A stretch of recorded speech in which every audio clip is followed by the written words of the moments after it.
One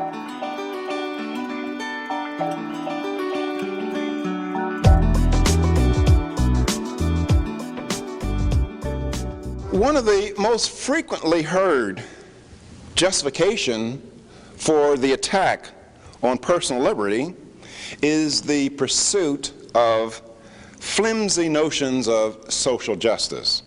That is, notions of social justice that could not make sense in any kind of consistent environment or analytic thrust.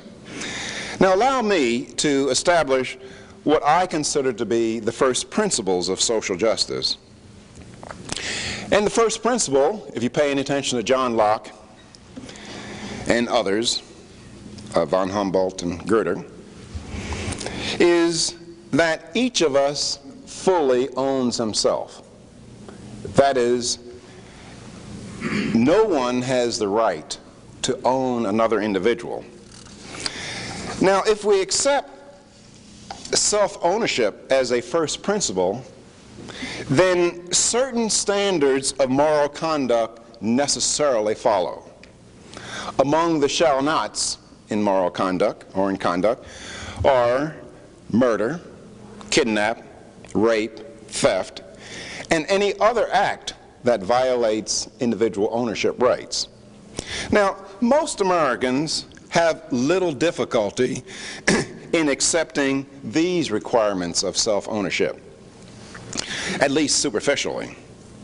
But however, they forget, ignore, or hold in contempt another very important corollary to self-ownership, and that is self-ownership is meaningless unless one owns what he produces.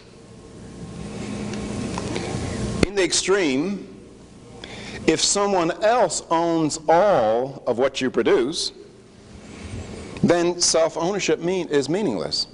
In other words, a very good working definition for slavery is that a person produces things, but he does not have ownership rights to what he produces. He is forcibly used to serve the purposes of other people. Now, in our society, this aspect of self-ownership has been under relentless assault for decades. Each year, each of us have fewer and fewer ownership rights to the fruit of our toil.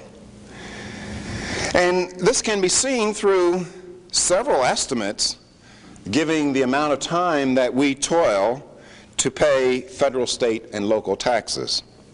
For this year, we will work from January 1st until May 8th to pay federal, state, and local taxes.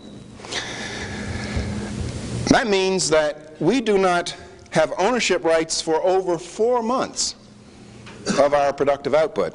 Last year, it was May 6th. And how much do you want to bet that next year it will not be May 8th? And it won't be May 6th either.